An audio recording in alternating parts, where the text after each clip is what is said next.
आज हम लोग पढ़ेंगे आरोही क्रम और अवरोही क्रम।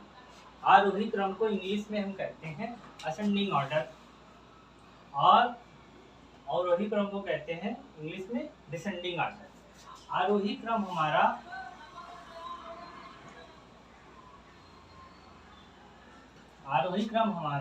बढ़ता हुआ क्रम होता है। आरोही क्रम हमारा बढ़ता हुआ क्रम होता है और अवरोही क्रम हमारा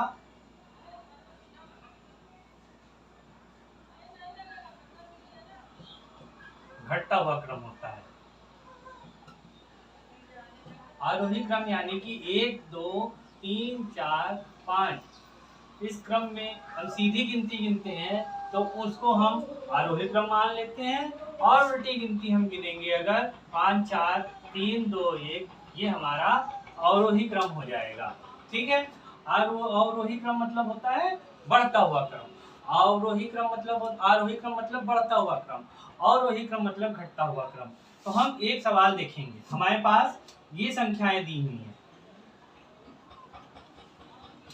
संख्याएं दी हैं हमारी 40 32 50 54 18 ये संख्याएं दी हैं।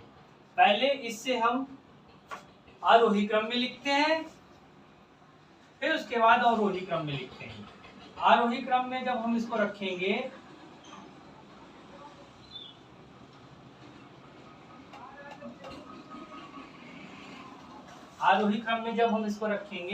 तो ये हमारा हो जाता है आरोही क्रम यानी कि बढ़ता हुआ क्रम।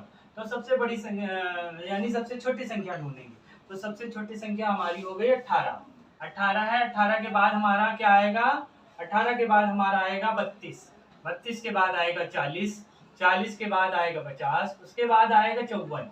ये हमारी लाइन ये इन संख्याओं को हमने आरोही क्रम में रखा यानी बढ़ता हुआ क्रम। अब हम रखेंगे इसको अवरोही क्रम में। अवरोही क्रम मतलब घटता हुआ क्रम यानी कि सबसे बड़ी संख्या लेंगे, उसके बाद उससे छोटी, उसके बाद उससे छोटी, उसके बाद उससे छोटी, ये उसके बाद उससे छोटी। ये हमारा हो गया आरोही और अवरोही क्रम, असेंडिंग एंड डिसेंडिंग ऑर्डर, बढ़ता हुआ क्रम और घटता हुआ क्रम।